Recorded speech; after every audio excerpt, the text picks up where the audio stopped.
Welcome in, everyone. So, if you have ever blindly clicked accept all cookies just to get that annoying pop up off your screen, and let's be honest, that is literally all of us, then you, my friend, have participated in the vast unseen world of digital data exchange.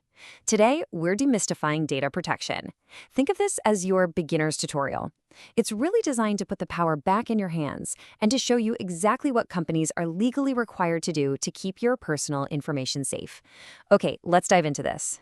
Think of this explainer tutorial as examining two sides of a coin. First up, your power as a consumer. We'll cover data protection for beginners, your core consumer rights, and taking control with advanced rights. Then we'll flip the coin to look at the retailer's responsibility, how retailers secure data, and finally, going beyond the digital firewall. We're keeping it simple and easy. All right, let's kick things off with Section 1, Data Protection for Beginners. So there's this acronym that fundamentally changed the internet forever, GDPR, or the General Data Protection Regulation. I want you to think of the GDPR as the ultimate sheriff in town. It is the absolute foundation, the underlying law granting you, the consumer, important rights to protect your personal information. It totally shifted the balance of power, basically giving you back control over your digital footprint. Which brings us right to Section 2, your core consumer rights. Let's see what those actually are. Your basic powers really boil down to four core rights. First off, you've got the right to be informed. That just means companies must use clear, everyday language to tell you exactly what data they're collecting, how it'll be used, how long they're keeping it, and who they're sharing it with. Second, the right to access, meaning you can actually ask for a copy of your personal data. Third is the right to rectification, so you can fix or update anything that's flat out wrong. And fourth is the right to erasure, which you might know as the right to be forgotten. And this brilliantly illustrates just how much initial control you actually have over that digital profile a company builds about you. To really wrap our heads around the spectrum of your power here, let's contrast two of these rights side by side. On one hand, you have the right to access, where you can literally demand a company hand over a copy of the personal data they hold on you. Boom. It's yours. But conversely, you have the complete opposite, the right to erasure. If you withdraw your consent or say the data is just no longer needed, you can demand they completely wipe it out, destroy it.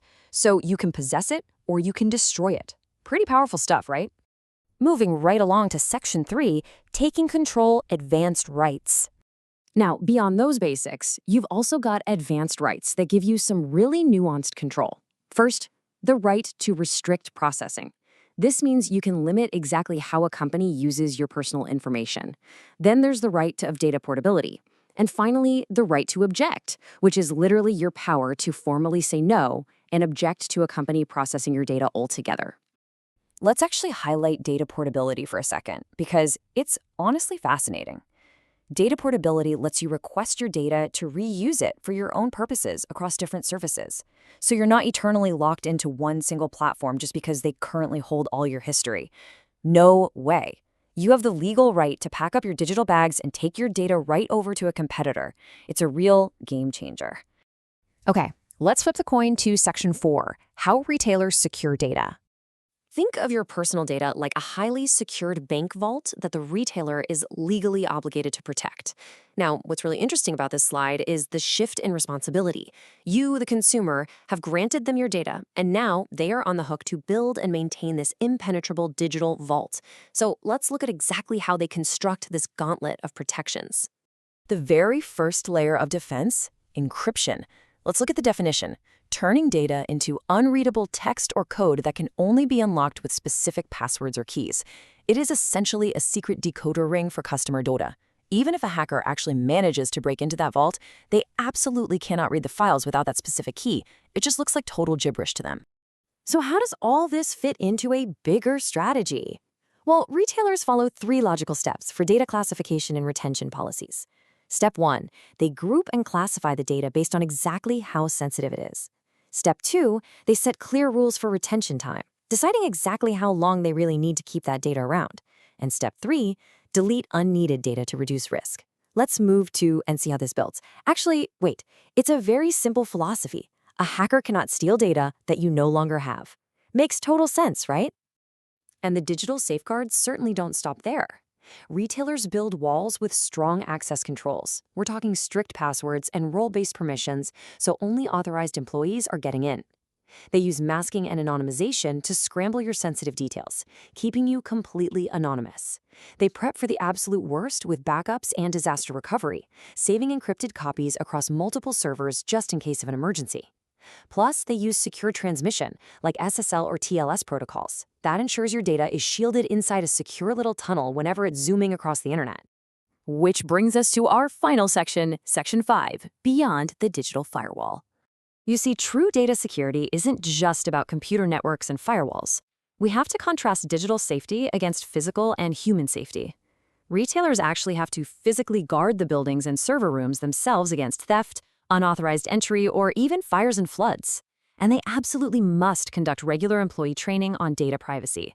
Because, let's face it, human error, a negligent employee, or a flooded server room can be just as catastrophic to your data as some elite hacker.